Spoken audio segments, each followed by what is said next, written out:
There are just some places on Earth where nature absolutely does not forgive mistakes. Welcome to today's Explainer, where we're diving into an event that started out as this massive, triumphant march of human progress, but ended in absolute, chilling disaster. We're talking about the Lost Franklin expedition. To really wrap our heads around this story, we have to put ourselves right in that environment. Think about the high Arctic. It's stark, it's unforgiving, and it is incredibly isolated. We're talking about a frozen world where temperatures routinely plunge way, way below zero. And the darkness, it isn't just a matter of a few hours. It can last for months on end, casting this permanent twilight over the ice. Plus, that thick sea ice doesn't just float around. It has the sheer mass and power to trap and literally crush even the strongest vessels. So this is the grim stage for our narrative today, a place where just one single mistake can cost you everything. And that brings us to the ultimate mystery here. Back in 1845, the British Empire launched what was totally supposed to be one of history's greatest exploration triumphs. But instead, it became an unprecedented disaster. How in the world did 129 men, equipped with the absolute pinnacle of naval technology at the time, simply vanish from the face of the Earth? Okay, let's dive into this. The 19th century was really the golden age of exploration. European powers were completely obsessed with this one singular goal: finding a faster sea route between the Atlantic and Pacific Oceans. You might have heard of it, the legendary, super elusive Northwest Passage. For centuries, explorers had been searching for it. A lot of them failed, and some never even came back. But by the 1840s, there was only this tiny section of the Canadian Arctic left unexplored, and the British Admiralty was convinced they finally had it in the bag. To lead this huge mission, they brought in Sir John Franklin. He was 59, a highly respected naval officer with decades of Arctic experience under his belt. Basically, a bona fide national hero tasked with making that final push. Now, the sheer scale of this expedition is a perfect example of Victorian hubris. Britain prepped two of the most advanced ships ever built for polar exploration, HMS Erebus and HMS Terror. And these weren't just your standard wooden ships. The Admiralty legitimately thought they were invincible. I mean, their hulls were reinforced with insanely thick oak and heavy iron plating just to smash right through the pack ice. They even used cutting-edge tech for the time, like locomotive steam engines to power massive screw propellers.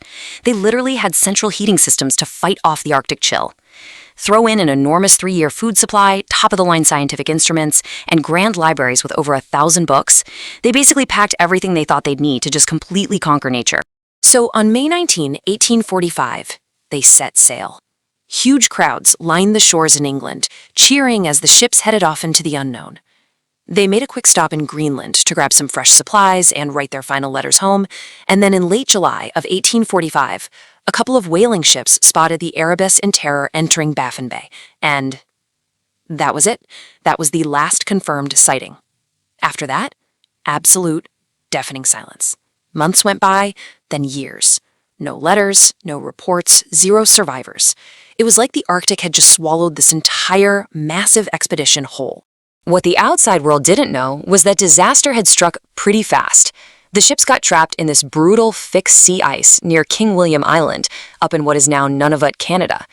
Try to imagine the profound psychological dread setting in for these guys. At first, they probably figured, well, we just need to wait out the long, dark winter until summer, the ice will melt, and we'll sail out, right? But summer came, and the ice didn't budge. Then winter came back. Then another one. These guys were locked inside frozen ships for well over a year, just waiting for a thaw that literally never came. Stuck in the ice like that, the situation turned into an absolute nightmare. Everything just deteriorated so fast. Food started running low and spoiling. The freezing temperatures and endless dark just crushed their morale. And then the diseases started hitting them. Scurvy was ripping through the crew, making old wounds reopen and teeth literally fall out. Sickness spreads fast when you're all crammed into freezing cabins. Then, in June 1847, the expedition took a massive, devastating hit. Captain John Franklin himself passed away. With him gone, command fell to Captain Francis Crozier, but honestly, things were already completely spiraling out of control. There's one number that really captures just how desperate this got: 105. By April of 1848, the remaining crew made a terrifying, absolute last resort call. They completely abandoned the HMS Erebus and HMS Terror to the ice. Think about that. Out of the 129 men who sailed away to cheering crowds just 3 years earlier, only 105 were even left alive when they finally stepped off those ships and out onto the frozen sea. Their goal was to reach the distant Canadian mainland. But to do that, they had to drag these incredibly heavy sledges, which they loaded up with heavy wooden lifeboats and whatever meager supplies they had left, across hundreds of miles of shattered sea ice and frozen wilderness. It was pretty much an impossible task. These men were profoundly weak, they were starving and totally exhausted. The terrain was just this jagged, brutal maze of ice blocks. A lot of them collapsed before they'd even gone a few miles. In the end, the result was total collapse. Not a single man would ever reach safety. Meanwhile, back in Britain, the silence was just deafening. But Franklin's wife, Lady Jane Franklin, flat out refused to believe they had just vanished. She relentlessly pressured the government and even paid for ships out of her own pocket to go look for her husband. Starting in 1848, dozens of rescue expeditions pushed into the Arctic. And year after year, that desolate landscape started giving up these tiny fragments of the tragedy. They'd find an abandoned camp, then silver spoons with the officers' names engraved on them, buttons, tools, torn bits of uniform.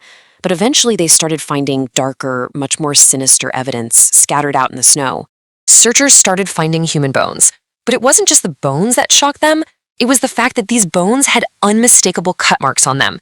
The conclusion was totally horrifying, but completely undeniable to the forensic examiners who looked at them later. Some of these desperate, starving survivors had actually resorted to cannibalism. You can imagine, this discovery absolutely sent shockwaves through Victorian Britain. This was a society that really prided itself on extreme civility, high morals, and just unquestionable naval superiority. To them, this was almost impossible to accept. But the harsh truth is, the Arctic leaves little room for dignity when survival itself completely disappears. The brutal reality of nature just stripped away every single rule, protocol, and comfort of the civilized world they thought they knew. So, stepping back from the immediate horror of all that, we really have to ask a forensic question here. What actually killed Franklin's men? Was it just starvation? Was it the scurvy? The extreme, unforgiven cold? For well over a century and a half, historians and researchers debated the exact cause of their downfall. And that is where modern forensic science finally enters the chat. In the 1980s, scientists got a chance to examine the bodies of some of the sailors that had been remarkably well preserved in the Arctic permafrost. These frozen bodies acted like a literal time capsule. Some of them looked almost like they died just a few weeks ago. And the autopsies, they painted a really devastating picture. They found severe malnutrition and starvation, obviously, but they also found advanced signs of pneumonia and tuberculosis. Crucially, though, they found unusually high levels of lead inside their bodies. Some researchers think this lead poisoning came from the poorly soldered food cans they brought, while others argue it leaked from the ship's fancy steam-powered water systems. Either way, that lead exposure would have severely messed with their neurological judgment and physical health. Add in recent studies showing they had extreme zinc deficiencies and severe vitamin shortages, and you've got a perfect storm. It wasn't just one thing. The Arctic defeated them piece by piece through starvation, disease, extreme cold, exhaustion, and just utter complete isolation. But for generations, the biggest mystery was where the actual ships ended up. They were basically ghost ships lost to the ice. That is, until an absolutely astonishing breakthrough. In September of 2014, a Canadian search team using modern sonar and underwater tech finally located the wreck of HMS Erebus resting quietly beneath the freezing Arctic waters. It was easily one of the greatest archaeological discoveries in Canadian history. And the crazy part? The triumph didn't end there. Just 2 years later, in September 2016, they successfully located HMS Terror, too. The condition of these ships was just staggering. The icy sea had almost perfectly preserved the wreckage of HMS Terror. Its cabins were astonishingly intact. We are literally talking about glass windows that were still perfectly in place, wooden furniture sitting exactly where it was left inside the officers' rooms. The deep, freezing waters had preserved the ship like this perfectly submerged time capsule. Even today, divers and marine archaeologists are super cautiously exploring these wrecks, pulling up pristine artifacts that are giving us unprecedented insights into those final, desperate days of the expedition. Ultimately, there's this really profound, bittersweet irony to the whole shebang. Yes, Sir John Franklin's expedition was a tragic, monumental failure, but in their doom, they actually helped map previously unknown, super treacherous regions of the Arctic archipelago. They unknowingly paved the way. Decades later, in 1906, Norwegian explorer Roald Amundsen became the very first person to successfully navigate the entire Northwest Passage. The dream that Franklin pursued finally became a reality, but it came at a terrible, terrible cost. Today, the Franklin expedition remains one of history's greatest exploration mysteries. It's this incredible story of courage, towering ambition, flawed innovation, and just the absolute brutal power of nature. 129 men went into the Arctic fully believing they were going to make history. And you know what? They did. Just not at all in the way anyone ever expected.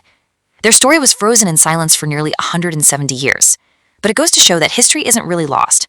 Sometimes it's simply waiting beneath the ice. And honestly, it makes you wonder, what other lost chapters of our past are out there, frozen in time, just waiting for us to finally uncover them?